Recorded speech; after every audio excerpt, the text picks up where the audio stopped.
Folks are only about as happy as they allow themselves to be.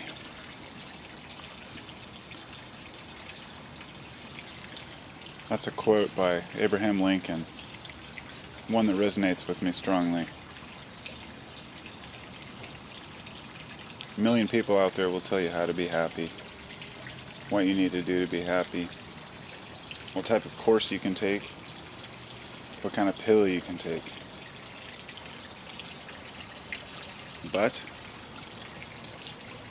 we're our own worst enemy when it comes to these kind of things.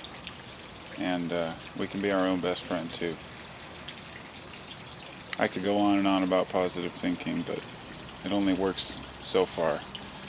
A person has to make a conscious decision to make a change in their mind. You don't have to abandon your old ways of thinking completely or become a totally new person. You just have to embrace who you are, accept it, see your faults and your strengths,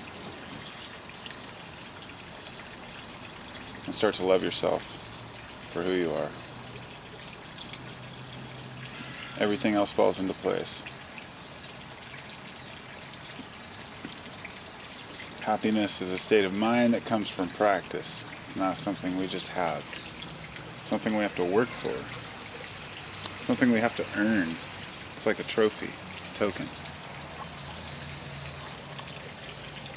To be able to look at each situation and not get overly emotional about it, not be overly critical, but still be able to show emotion, not be afraid to express yourself, not be afraid of how others will view you.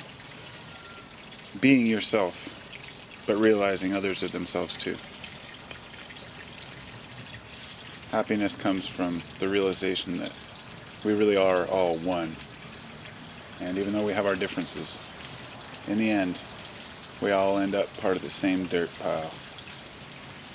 At least our bodies do. And as for where our consciousness resides, well, we can argue about that all day long, and that's definitely not a fruitful endeavor. We'll always have debates and discussions about who we are, but generally unhappiness comes from trying too hard to fight against the current.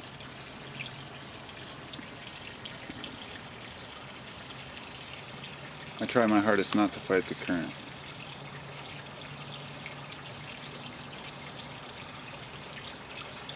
Everything matters.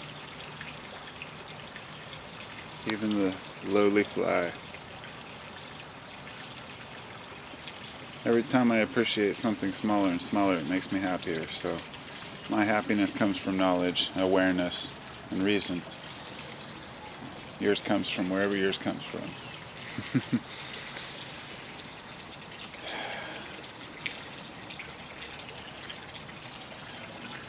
Namaste, everybody.